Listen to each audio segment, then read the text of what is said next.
Welcome students. Today we are going to discuss about Ellingham diagram. This is a topic comes under inorganic chemistry of 12th CBSE in general principles and the processes in the extraction of element chapter.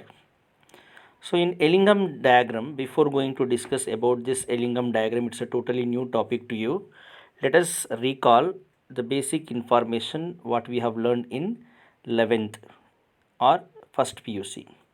So in front of you, this is the formula that you have learned in 11th, that delta G naught is equal to delta H naught minus T delta S. So this is the formula to calculate standard Gibbs free energy change. This formula belongs to thermodynamics chapter, where delta G naught is standard Gibbs free energy change, delta H naught is standard enthalpy change, T is temperature, and delta S naught is standard entropy change. So here H stands for enthalpy, means total amount of internal energy present in the system. S stands for entropy, means randomness, and G stands for free energy present in the system to do the work. So based on that, we have one relationship. This is the relationship between free energy, enthalpy and entropy. Now with the help of this formula or with the help of standard Gibbs free energy change, हम क्या कर सकते हैं, metallurgical transformation को जान सकते हैं. Metallurgy में एक्सट्रैक्शन ऑफ मेटल हो रहा है. यहाँ पे जो ट्रांसफॉर्मेशन हो रहे हैं, ट्रांसफॉर्मेशन जो चेंजेस हो रहे हैं, that we can know with the help of this formula. So delta G naught हमें मदद कर सकता है कि रिएक्शन स्पॉन्टेनियस है या नॉन स्पॉन्टेनियस है. That is the main importance of standard Gibbs free energy change, to check whether the reaction is spontaneous or non-spontaneous. If the delta G value, if we get is equal to 0, then it indicates reaction equilibrium state में है, means the rate of forward reaction is equal to rate of backward reaction. अगर delta G की value positive आ गई तो इसका मतलब है रिएक्शन नॉन स्पॉन्टेनियस. अगर डेल्टा जी की वैल्यू नेगेटिव है, इसका मतलब रिएक्शन स्पॉन्टेनियस है. So this we learn in 11th itself. Now let us know the meaning of Ellingham diagram. Very important definition to the exam. Ellingham. This is the representation of Ellingham diagram. One example. Here what you can see in this graph. This graph is prepared by taking delta G naught, means standard Gibbs free energy change, versus temperature. So that is the definition of Ellingham diagram. Ellingham diagram is a diagram where we can see delta G naught versus temperature. अभी इसका use क्या है, क्यों हमें Ellingham diagram के बारे में पढ़ना है. So the main use of Ellingham diagram is it is useful to find the best reducing agent. हमें इस डायग्राम से रेड्यूसिंग एजेंट चुनने में मदद मिलती है. अभी रेड्यूसिंग एजेंट किस लिए चाहिए, to reduce the metal oxide. किसी भी मेटल ऑक्साइड को रिड्यूस करने के लिए, इससे ऑक्सीजन निकालने के लिए हमें रिड्यूसिंग एजेंट की ज़रूरत होती है. With the help of reducing agent we can remove the oxygen from the metal and we can get the metal. It is helpful. The right reducing agent help us in the extraction of metal. एक सही reducing agent हमें metal को extract करने में मदद कर सकता है, काफ़ी मदद कर सकता है. तो वो सही रिड्यूसिंग एजेंट हमें एलिंगम डायग्राम समझकर डिसाइड कर सकते हैं. तो अभी चलिए we are going to refer this diagram. इस डायग्राम में क्या देख सकते हैं, ये डायग्राम हमने एलिंगम डायग्राम हमने ये रिएक्शन के लिए बनाया है. इस रिएक्शन में क्या देखते हैं, सॉलिड मेटल ऑक्सीजन के साथ रिएक्ट होके मेटल ऑक्साइड MO बना रहा है. रिएक्शन बैलेंस नहीं हुआ है, आप कर लीजिए. तो इस रिएक्शन के लिए हमने ये एलिंगम डायग्राम बनाया है. इस एलिंगम डायग्राम में क्या देख सकते हैं आप, ये स्ट्राइट चेन जो है वो delta G naught is equal to 0, मतलब उस पर्टिकुलर प्लेस पे रिएक्शन जो है इक्विलिब्रियम स्टेट में होगा. ये जो पर्टिकुलर रिएक्शन है वो इक्विलिब्रियम स्टेट में रहेगा. ओके, तो ये पॉइंट अभी यहाँ पे एक पॉइंट देख रहे हैं हम, दिस पॉइंट. इस पॉइंट के नीचे का हिस्सा ये पार्ट हो गया और इस पॉइंट के ऊपर वाला हिस्सा इस पॉइंट के ऊपर वाला हिस्से को हम बी पार्ट करके बोलेंगे। तो आप यहाँ क्या देख सकते हैं, अगर आप ये पार्ट कंसिडर करेंगे, अगर ये पार्ट कंसिडर करेंगे फॉर दिस रिएक्शन हमने दोबारा लिख लिया M+O2 is equal to MO। यहाँ पे क्या देख सकते हैं, डेल्टा जी की वैल्यू जो है, डेल्टा जी की वैल्यू वो ज़ीरो से कम है, ज़ीरो से कम है मतलब नेगेटिव में है। मतलब क्या हुआ, गिब्स फ्री एनर्जी चेंज की वैल्यू नेगेटिव है। जैसा कि हमने पढ़ा, अगर डेल्टा जी नॉट की वैल्यू नेगेटिव है तो रिएक्शन क्या हुआ, स्पॉन्टेनियस हुआ। अभी सेम ये पार्ट में दिस पर्टिकुलर पार्ट, ये पार्ट में अगर ये रिएक्शन का मैंने रिवर्स लिखा, मतलब metal oxide gives us to metal and oxygen, इसका रिवर्स लिखा तो यहाँ पे इसका अपोजिट हो गया, तो डेल्टा जी की वैल्यू क्या हो गई, पॉजिटिव। मतलब क्या है, रिवर्स रिएक्शन जो है, ये पार्ट में जो रिवर्स पार्ट है, रिवर्स रिएक्शन जो है वो नॉन स्पॉन्टेनियस है। समझने की बात है यहाँ पे, ये पार्ट में जो ये पर्टिकुलर पॉइंट के नीचे वाला जो ये पार्ट है, इसमें फॉरवर्ड रिएक्शन जो है स्पॉन्टेनियस है और बैकवर्ड रिएक्शन जो है वो नॉन स्पॉन्टेनियस है। अभी आइए बी पार्ट को, जब हम बी पार्ट देखते हैं यही पर्टिकुलर रिएक्शन के लिए, इस बी पार्ट में डेल्टा जी की वैल्यू ज़ीरो से ज़्यादा है, मतलब पॉजिटिव है। अगर डेल्टा जी की वैल्यू पॉजिटिव है तो क्या हो गया, फॉरवर्ड रिएक्शन क्या है, नॉन स्पॉन्टेनियस है। और यही रिएक्शन का बैकवर्ड रिएक्शन जो है, डेल्टा जी की वैल्यू नेगेटिव होने की वजह से क्या हो गया, स्पॉन्टेनियस हो गया। मैं यहाँ क्या कहने की कोशिश कर रहा हूँ ये आप जानिए। तो एक ही रिएक्शन के लिए ये पर्टिकुलर पॉइंट के नीचे, मतलब कम टेम्परेचर में, ये टेम्परेचर से नीचे जो है फॉरवर्ड रिएक्शन स्पॉन्टेनियस है। और यही रिएक्शन के लिए जो बैकवर्ड रिएक्शन है, ये पॉइंट के ऊपर जो बैकवर्ड रिएक्शन है वो स्पॉन्टेनियस है, दोनों स्पॉन्टेनियस हैं। ये पर्टिकुलर रिएक्शन है, मेटल और ऑक्सीजन और मेटल ऑक्साइड बना रहा है। इस पर्टिकुलर रिएक्शन में ये पॉइंट के नीचे वाले टेम्परेचर में फॉरवर्ड रिएक्शन स्पॉन्टेनियस है और ये पॉइंट के ऊपरी हिस्से में बैकवर्ड रिएक्शन जो है स्पॉन्टेनियस है। ये एक बात याद रखिए, we are going to use this in the next slide. So we have one example here, one more Ellingham diagram, delta G naught versus temperature. तो here we are represented 3 metal oxide, यहाँ पे आप 3 metal oxide देख सकते हैं, Ag2O silver oxide, HgO mercuric oxide, ZnO zinc oxide. अभी यहाँ पे क्या देख सकते हैं, 3 अलग अलग टेम्परेचर हैं, Ag2O के लिए T1, HgO के लिए T2 और ZnO के लिए T3। मतलब T1 कम टेम्परेचर है और T3 बहुत ज़्यादा टेम्परेचर है। तो आप क्या देख सकते हैं यहाँ पे, Ag2O जब हीट करेंगे हम, that is going to reduce to form metal silver and releases oxygen. Similarly HgO भी जब हम हीट करेंगे तो वो रिड्यूस हो जाएगा, मेटल को रिलीज़ करेगा और ऑक्सीजन को रिलीज़ कर देगा। तो ये दोनों reaction, the reduction of Ag2O and HgO are going on at a low temperature, ये दोनों रिएक्शन लो टेम्परेचर में रिड्यूस हो रहे हैं। मतलब यहाँ पे ये दोनों मेटल ऑक्साइड को रिड्यूस करने के लिए रिड्यूसिंग एजेंट की ज़रूरत नहीं चाहिए। We don't want any kind of reducing agent to reduce Ag2O and HgO, whereas means at a low temperature only they are reducing, whereas zinc oxide, आप यहाँ पे देख सकते हैं जिंक ऑक्साइड के लिए हाईएस्ट टेम्परेचर की ज़रूरत पड़ रही है। तो जिंक ऑक्साइड अगर रिड्यूस होना है, जिंक में और ऑक्सीजन को रिलीज़ होना है, तो to convert zinc oxide to zinc very high temperature is required, which is very costlier. ये बहुत हमें इकोनॉमिकली कॉस्टलियर पड़ेगा। तो बेनिफिट यहाँ पे होने के बजाय लॉस होने के चांसेस ज़्यादा हैं।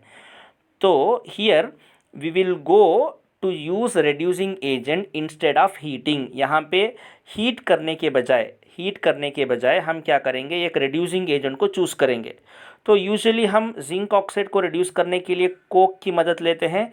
Here coke will act as a best reducing agent to reduce zinc oxide. तब क्या होगा, जिंक और कार्बन मोनोऑक्साइड बनेगा, कार्बन मोनोऑक्साइड गैस है और हमें जिंक मिल जाएगा। तो एलिंगम डायग्राम से हम बेस्ट रिड्यूसिंग एजेंट को चूज़ कर सकते हैं, बिकॉज थोड़े मेटल ऑक्साइड ऐसे हैं जो हाई टेम्परेचर में रिड्यूस होते हैं, जो कि कॉस्टलियर पड़ता है, इसलिए रिड्यूसिंग एजेंट की मदद से हम कम कीमत में उसको रिड्यूस कर सकते हैं। तो let us know more about Ellingham diagram in the further slide. तो यहाँ पे और एक एलिंगम डायग्राम देखने को मिलेगा हमें, दिस इज एलिंगम डायग्राम। अभी यहाँ पे भी 3 पार्ट हैं, ए बी और C, 3 different parts you can see. ये पार्ट में आप क्या देख सकते हैं, दिस इज द ये part where you can see the conversion of coke to carbon monoxide. और ये बी पार्ट में आप क्या देख सकते हैं, conversion of coke to carbon dioxide. और सी पार्ट में आप क्या देख सकते हैं, there is a conversion of carbon monoxide to carbon dioxide. Now this diagram we are going to use to know more about Ellingham diagram. अभी part A के बारे में बात करते हैं, we are going to know about part A. Part A में आप क्या देख रहे हैं, कोक जो है कार्बन मोनोऑक्साइड में कन्वर्ट हो रहा है। कोक कार्बन मोनोऑक्साइड में कैसे कन्वर्ट होगा, जब सॉलिड कोक को half mole oxygen gas add करेंगे तो हमें मिलेगा कार्बन मोनोऑक्साइड गैस। अभी हम यहाँ पे नंबर ऑफ मोल्स कैलकुलेट करेंगे, डेल्टा एन मतलब नंबर ऑफ मोल्स। कैसे कैलकुलेट करते हैं, number of moles of product minus number of moles of reactant. अभी यहाँ पे सिर्फ हम गैसियस रिएक्टेंट और गैसियस प्रोडक्ट को कंसिडर करेंगे, ना कि सॉलिड या लिक्विड को। अभी हमें एक ही प्रोडक्ट मिला है, वो कार्बन मोनोऑक्साइड है, और रिएक्टेंट यहाँ पे 2 हैं, एक सॉलिड कोक है और एक ऑक्सीजन है जो कि हाफ मोल है। तो सॉलिड कोक तो हम कंसिडर नहीं कर सकते, वो कि सॉलिड स्टेट में है। Half mole of oxygen is there, so 1 minus half, एक में से आधा निकालो तो हमें मिलेगा आंसर 1/2। तो यहाँ पे डेल्टा एन की वैल्यू हमें मिली 1/2, मतलब पॉजिटिव वैल्यू मिली है हमें। मतलब क्या हुआ है, नंबर ऑफ मोल्स ज़्यादा हुए हैं, नंबर ऑफ मोल्स इंक्रीजेस। जब नंबर ऑफ मोल्स ज़्यादा हो रहे हैं, जब तब रैंडमनेस भी ज़्यादा हो जाएगी। रैंडमनेस मतलब सॉलिड स्टेट में मॉलिक्यूल्स बहुत पास पास रहते हैं, रैंडमनेस बहुत कम होता है। लिक्विड स्टेट में थोड़ा पार्टिकल्स दूर दूर जाते हैं तो रैंडमनेस थोड़ा बढ़ता है। गैसियस स्टेट में तो पार्टिकल्स बहुत दूर दूर दूर रहते हैं, तो यहाँ पे रैंडमनेस बहुत ज़्यादा पाई जाती है। तो यहाँ पे नंबर ऑफ मोल्स ज़्यादा होने की वजह से रैंडमनेस में इंक्रीज दिखाई देगा। जब रैंडमनेस इंक्रीज होगा तो डेफिनेटली एंट्रोपी मतलब यस ज़्यादा होगा, उसकी वैल्यू भी पॉजिटिव होगी। जब हम ये वैल्यू यस की वैल्यू ये फार्मूला में यूज़ करेंगे, डेल्टा जी नॉट के फार्मूला में यूज़ करेंगे, तो क्या देखते हैं, अगर डेल्टा एस की वैल्यू पॉजिटिव है, if delta S value is positive, so as you increase the temperature, जब आप टेम्परेचर इंक्रीज करेंगे तो ये पूरी की पूरी वैल्यू नेगेटिव हो जाएगी, मोर नेगेटिव हो जाएगी। When delta S is positive, as you increase the temperature, जब जैसे जैसे आप टेम्परेचर इंक्रीज करेंगे वैसा T delta S becomes more negative. जब वो T delta S more negative होगा तो definitely delta G naught decrease हो जाएगा, उसकी वैल्यू नेगेटिव हो जाएगी। अगर डेल्टा जी नॉट नेगेटिव हो जाएगी तो वो रिएक्शन कहलाएगा स्पॉन्टेनियस। तो स्पॉन्टेनियस रिएक्शन हमेशा एलिंगम डायग्राम में ये रिप्रेजेंटेशन करेंगे, this is the representation of spontaneous reaction. So A part is showing a spontaneous reaction, conversion of C to CO in the A part is showing spontaneous reaction. Okay, let us know the B part in the यही diagram में हम B part को study करेंगे। Let us see the B part. In the B part what we can see the conversion of carbon to carbon dioxide. कैसे convert होगा, when you add 1 mole of oxygen to solid coke, it will convert to 1 mole of carbon dioxide. So here when you are going to calculate the change in the number of moles, the number of moles of product is 1. There is 1 gaseous carbon dioxide minus. So out of reactant there is 1 solid coke that we are not going to consider and 1 mole of gaseous oxygen. So 1 minus 1 is equal to 0. So change in the number of moles will be 0. Number of moles में कुछ बदलाव नहीं आया. When delta n is 0 then delta s entropy change also 0, randomness भी 0 होगा, और delta G not की value Gibbs free energy change value will be also 0। इसीलिए हम जब डेल्टा जी नॉट की वैल्यू 0 रहेगी ग्राफ इस तरह दिखाई देगा। इसका मतलब क्या है, रिएक्शन इक्विलिब्रियम स्टेट में है। Rate of forward reaction is equal to rate of backward reaction. ऐसे ही आप अगर पार्ट सी में आएंगे, जैसे ये रिएक्शन में आप पार्ट सी में आएंगे, in this if you see this part C value, in this graph if you see this part C value where you can find the conversion of carbon monoxide to carbon dioxide, let us know here carbon monoxide is converting into carbon dioxide. How? By the addition of half mole of oxygen. जब carbon monoxide को आप half mole oxygen add करेंगे तब वो 1 mole carbon dioxide में convert होगा. So what you can see here, so when you find the delta N, the number of products is 1 minus the number of reactants. ये भी gaseous state में है, ये भी गैसियस स्टेट में है.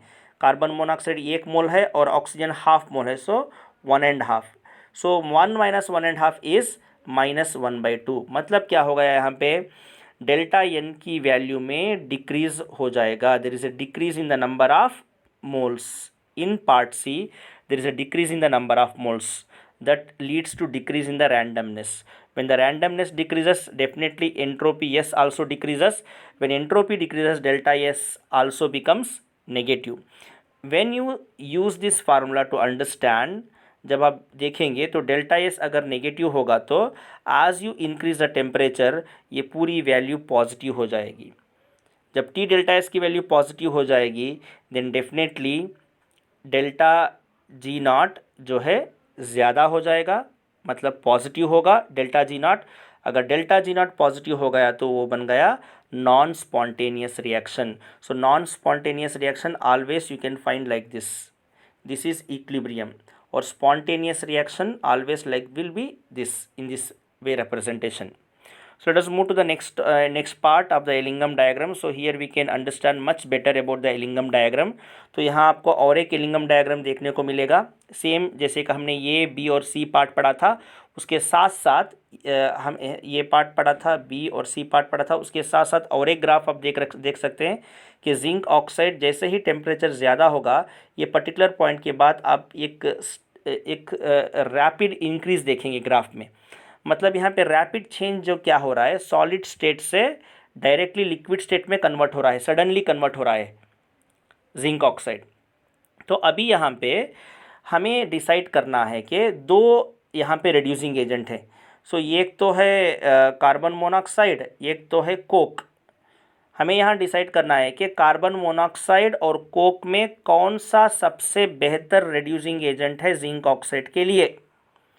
क्योंकि जिंक ऑक्साइड टॉप में है, इसे रिड्यूस करना इतना आसान नहीं है. इसे रिड्यूस करने के लिए बहुत हाई टेम्परेचर की ज़रूरत है जो कि कॉस्टलियर बन जाएगा और बहुत ख़र्चा भी ज़्यादा होगा, तो मुनाफा कम होगा.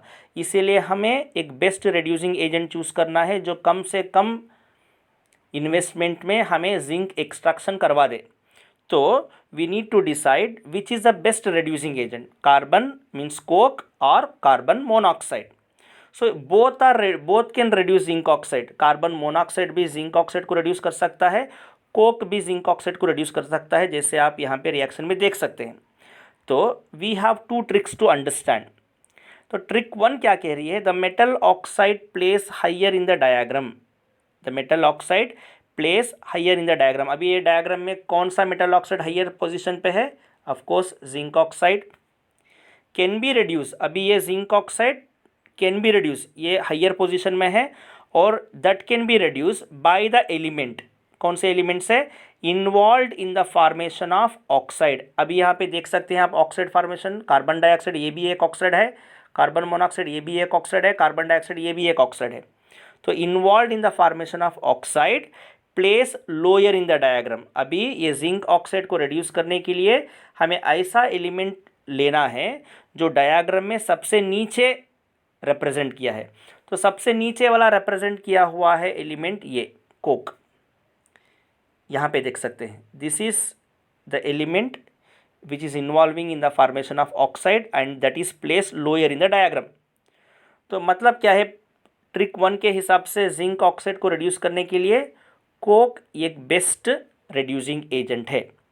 We have one more trick. So second trick क्या कह रहा है, give priority to always low temperature. अभी यहाँ पे 3 टेम्परेचर हैं, T1, T2, T3. अभी यहाँ पे कौन सा सबसे कम टेम्परेचर है, डेफिनेटली वो है T1. T1 सबसे कम टेम्परेचर है. और ये T1 कहाँ पे, कौन से पार्ट के पास है, पार्ट ए के पास है जिसके पास है कोक सी. तो give priority to always low temperature and also priority to delta G which is having more negative, जिसके पास डेल्टा जी की वैल्यू सबसे बहुत कम है. तो डेल्टा जी की वैल्यू सबसे कम आ रही है अगेन कोक को. Okay, so T1, in the T1, coke is the best reducing agent because delta G naught is most negative there. So this is about the Ellingham diagram. Please go through it and try to understand the concept. Thank you.